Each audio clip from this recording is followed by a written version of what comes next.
Bismillahirrahmanirrahim. Assalamualaikum warahmatullahi wabarakatuh. Halo anak-anak ibu, kembali lagi dengan ibu di pertemuan kita pada hari ini. Oke, seperti biasa, sebelum memulai pembelajaran, ada baiknya kita membaca Bismillah bersama-sama. Bismillahirrahmanirrahim. Mudah-mudahan apa yang ibu sampaikan bisa kalian pahami dengan baik. Oke anak-anak, di pekan lalu kita sudah membahas tentang menggambar grafik fungsi, mulai dari fungsi kuadrat itu seperti apa. Nah, di hari ini ibu akan jelaskan kepada kalian sifat-sifat dari fungsi kuadrat beserta bagaimana cara menggambar grafik fungsi kuadrat. Nah, kalau kemarin kan secara sederhana, kalau hari ini kita akan menggambarnya tanpa diketahui daerah asalnya. Untuk lebih jelasnya, kita akan bahas di sini ya. Oke, pertama-tama kita akan bahas dulu dari sifat-sifat fungsi kuadrat. Nah, ini untuk apa sih Bu sebenarnya? Nah, ini tuh untuk menjawab soal yang tidak diketahui gambarnya seperti apa, angkanya pun tidak diketahui seperti apa. Nanti Ibu akan jelasin ya. Oke, untuk sifat-sifatnya akan kita lihat berdasarkan yang pertama dari nilai A. Nilai A itu yang ini ya. Nah, untuk nilai A, ada nanti A lebih besar dari 0, ada saat A lebih kecil dari 0. Nah, kalau A lebih besar dari 0, artinya apa? A-nya bernilai positif. Tapi kalau A lebih kecil dari 0, A-nya itu nanti nilainya negatif. Misalnya Ibu punya X kuadrat tambah 5X tambah min 6 misalnya, sama dengan 0. Ini A-nya nilainya 1, berarti A-nya lebih besar dari 0. Tapi kalau di sini Ibu kasih min, berarti A-nya lebih kecil dari 0, karena A-nya min 1. Nah, saat kita tahu A-nya lebih besar dari 0, maka langsung tergambar nih di pikiran kita. Kalau A-nya lebih besar dari 0, maka kurvanya akan seperti ini. Kalau Ibu bilangnya tersenyum. Tapi kalau A-nya lebih kecil dari 0, maka kurvanya akan cemberut. Oke, paham ya? Kalau A-nya lebih besar, dia melengkung ke bawah. Kalau A lebih kecil dari 0, dia ke atas. Ya, terserah mau nyebut seperti apa ya. Kalau Ibu ini tersenyum, ini cemberut. Kemudian, setelah nilai A yang kita lihat, maka yang kedua adalah nilai C. Untuk nilai C, C itu yang ini ya. Saat C-nya lebih besar dari 0. Satu lagi, saat C-nya lebih kecil dari 0. Untuk C ini berhubungan dengan sumbu I. Oke. Kalau Ibu punya gambar seperti ini misalnya. Oke. Sumbu Y. Saat C-nya lebih besar dari 0, diperhatikan ya. C-nya lebih besar dari 0, maka gambar kurvanya atau kurva ini akan bedain ya. Ibu sengaja gambar dua model. Ada yang tersenyum, ada yang cemberut. Yang perlu kalian lihat adalah sumbunya. Ini kan sumbu X. Kalau C tadi hubungannya di sumbu Y. Lihat di sini yang Ibu tandain.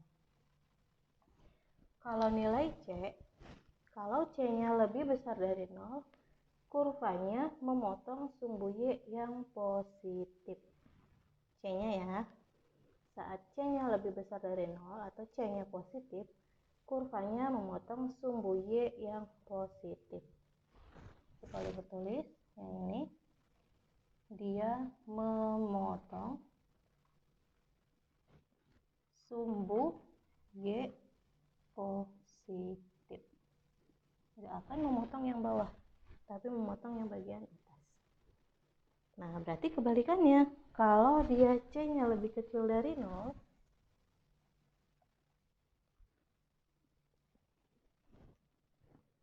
Maka lihat kurvanya lagi. Ini nggak ibu sampai atas juga nggak masalah ya. Kurvanya memotong sumbu Y. Kalau di bawah itu Y-nya berarti negatif. Oke, kalau C-nya lebih kecil dari 0, maka dia memotong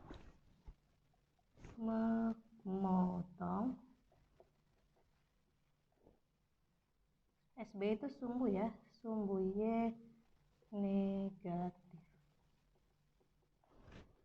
Paham sampai sini? Kalau C lebih besar dari 0, memotong sumbu Y yang bagian atas atau positif.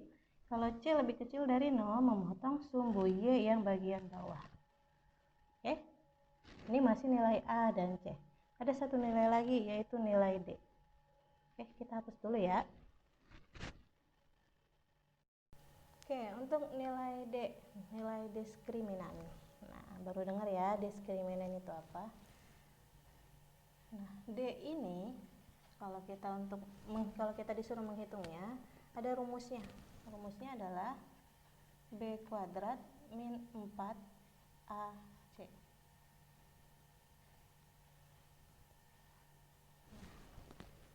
Hubungan nilai D dengan fungsi kuadrat ya, karena di sini rumusnya pun dari angka-angka yang ada di dalam fungsi tersebut.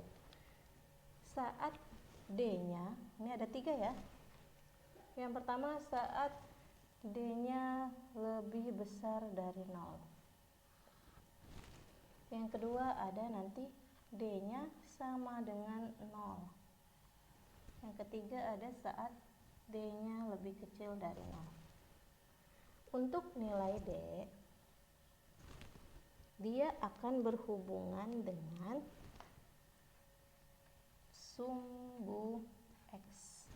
Kalau C berhubungan sumbu Y, kalau D berhubungan sumbu X.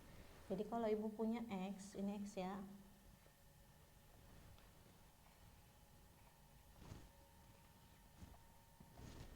Oke. Ini bukan dikali ya anak-anak ya. Jadi biar kalian nggak pusing ya bu gambar D ininya. Takutnya dikira itu dikali. Ini miring.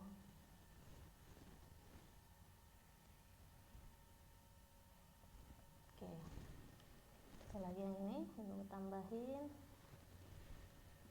Oke. Kita perhatikan. Karena fokusnya di sumbu X, sebenarnya ini tanpa digambar pun nggak masalah. Untuk D lebih besar dari 0. Oke, kalau D lebih besar dari 0, maka gambarnya akan seperti ini. Bisa seperti ini, bisa seperti ini, atau mau di mana lagi? Oke, cukup 2 ya. Artinya apa? Coba. Untuk D-nya lebih besar dari 0, dia akan memotong 2 titik di sumbu X. Memotong 2 titik di sumbu X. Untuk D-nya sama dengan 0, maka gambarnya akan seperti ini. Salah. Dia tidak memotong ya di sini.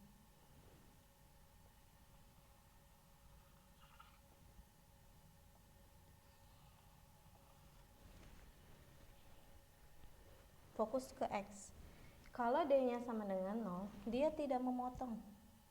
Nggak memotong ini, tapi dia menyentuh sumbu X. Nah, yang terakhir, saat D-nya lebih kecil dari 0, mau di mana aja boleh ya, mau di sini, semuanya bebas. Mau di sini, mau di sini, perhatiin aja. Ini juga boleh diisi sebenarnya. Nah, kalau D-nya lebih kecil dari 0, dia tidak memotong dan tidak menyentuh, ngawang-ngawang. Nggak kena ke X, nggak kena ke nggak kena ke X, nggak memotong di X. Tanya sini Bu kasih kalimatnya, tidak memotong dan tidak menyentuh sumbu X gitu. Jadi berdasarkan 3 sifat ini, sifat-sifat ini D-nya seperti ini. Oke, itulah tadi 3 sifat-sifat fungsi kuadrat berdasarkan nilai-nilainya. Oke, terakhir Ibu akan bahas tadi menggambar fungsi kuadrat tanpa diketahui daerah asalnya. Oke, kita lanjutin ya. Oke, terakhir kita akan menggambar fungsi kuadrat atau grafik fungsi kuadrat. Oke, misalkan Ibu punya soal. Tentukanlah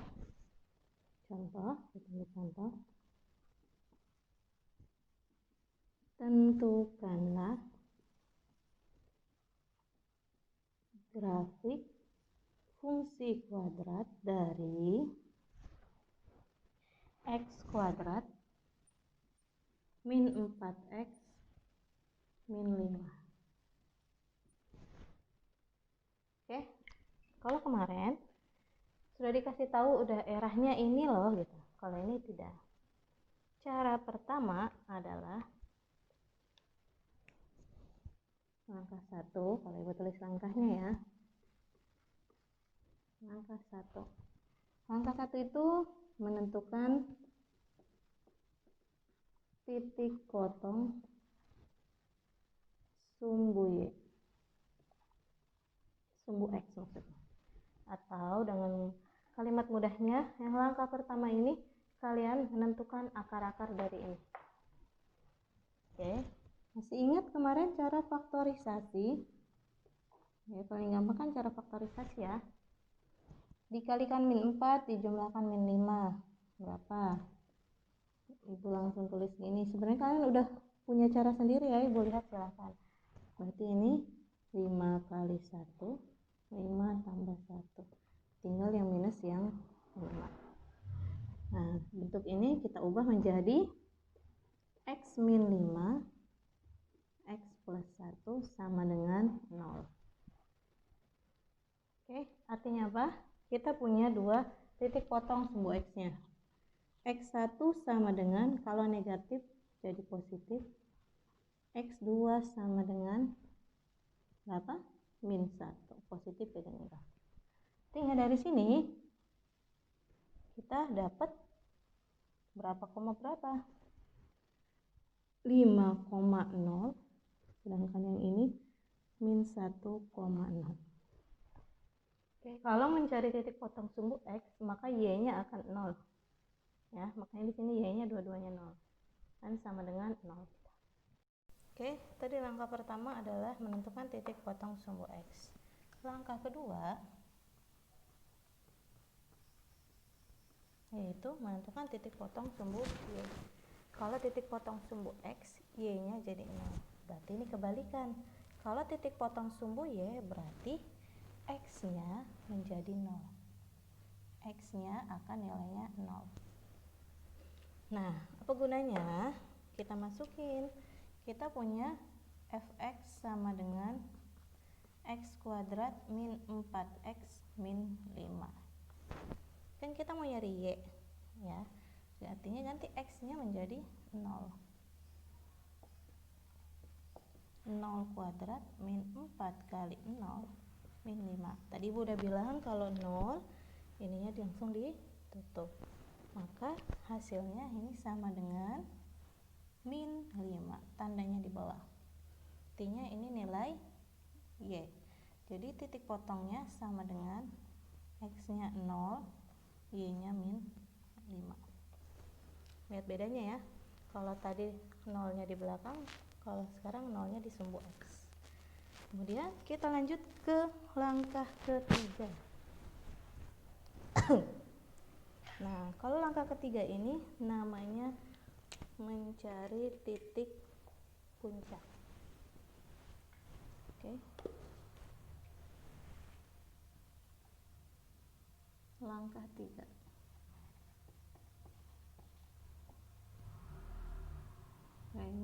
cari titik puncak. Kita cari titik puncaknya. Kalau Ibu lambangin X puncak, Y puncak. Nah, di sini pertama kita cari X puncak.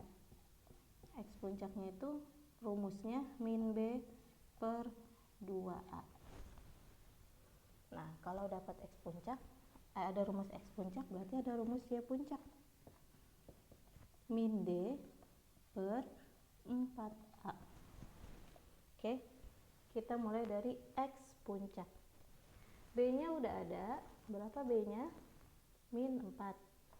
Ya, di sini silahkan membiasakan B-nya berapa, C-nya berapa. C-nya min 5. Oke, kita butuh B, A-nya 1 ya. Berarti min B-nya min 4 per 2 dikali 1. Nah, min ketemu min plus 4. 2 kali 1, 2. 4 bagi 2, dapat X puncaknya nilainya 2. Nah, X puncak ini disebut juga sumbu simetris. Oke, sumbu simetri atau simetris lah. Sumbu simetri itu sama aja sebenarnya seperti X puncak. Nah, Bu, selain pakai rumus yang YP-nya, Y puncaknya bisa nggak? Bisa. Karena kalau secara rumus kita harus cari D dulu, ya kan? Nah, untuk Y puncak, saat X puncaknya sudah diketahui, nah, X puncaknya kan udah ada nih. X puncaknya tadi kita dapat nilainya 2. Maka mencari Y puncak tanpa pakai rumus bisa. Artinya caranya tinggal kita masukkan X-nya. Ini kan persamaannya. Berarti kalau Ibu mau cari Y puncak, ini sama aja kayak F. Berapa X puncaknya? 2 sama dengan 2 kuadrat min 4 kali 2 dikurang 5.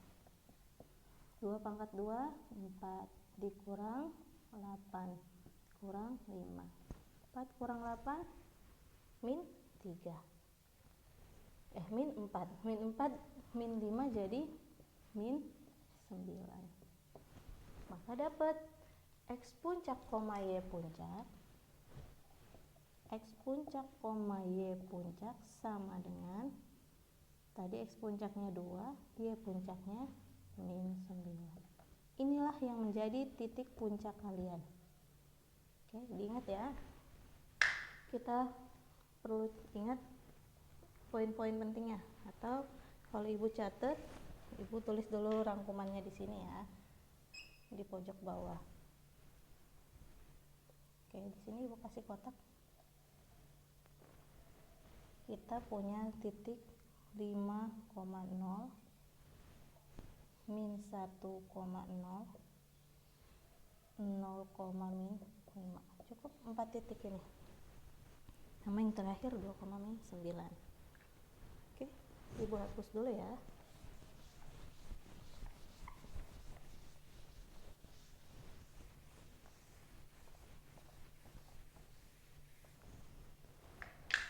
Oke, X-nya paling besar 5, Y-nya ada paling besar min 9.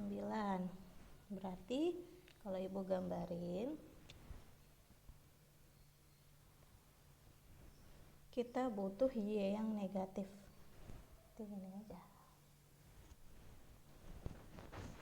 Nah, maaf ya, belok-belok ya, mungkin nggak benar. Oke, silakan pakai penggaris di rumah. Oke, masukin. Ibu tulis dulu 1, 2, 3, 4, 5, 6, 7, 8, 9. Ini kan sumbu Y. Kita butuh min 9. Kemudian butuh min 5. 1, 2, 3, 4, 5. Min 5.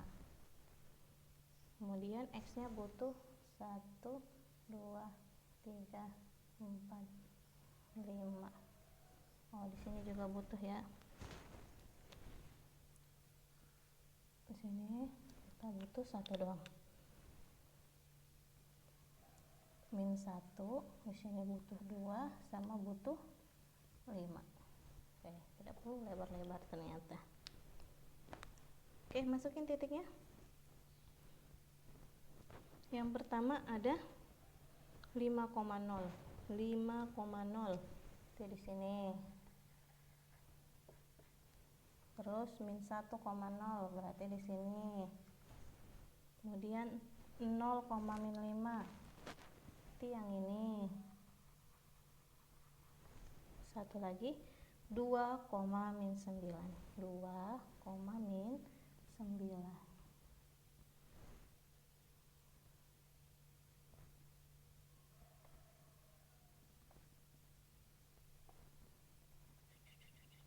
Sampai ke bawah. Titiknya yang ini. Udah bisa ya menggambar koordinat kartesius. Nah, kemudian setelah kalian pindahkan titik-titik yang penting tadi, seperti tadi, terakhir tinggal menghubungkan. Kita hubungkan, shoot, kemudian tarik ke atas. Kira-kira seperti itu. Maka grafik fungsi kuadrat dari x kuadrat min 4x min 5 adalah ini. Ini tinggal dibentuk lengkung, lebih lengkung lagi ya yang sebelah sini. Itulah. Jadi gambarnya seperti ini. Oke anak-anak ibu, sekian dulu pertemuan kita pada hari ini. Oke, maaf jika video kali ini akan berdurasi lebih panjang. Karena yang ibu harapkan di pekan ini, 2 pertemuan kita ini, satu adalah video pembelajaran, yang satu lagi adalah latihan soal. Jadi nanti kalian bisa tahu gambaran soal-soal PTS itu seperti apa. Nah, untuk PTS materi kita itu dari awal, dari bab 1 sampai habis di bab 2. Oke, anak-anak, terima kasih anak-anak ibu. Kita sudahi dengan bacaan hamdalah. Alhamdulillahirabbil alamin. Mudah-mudahan kalian semua sehat selalu dan Allah jaga semangatnya dalam pembelajaran jarak jauh ini. Oke, kita sudahi. Ibu sudahi. Sekian dari Ibu. Assalamualaikum warahmatullahi wabarakatuh.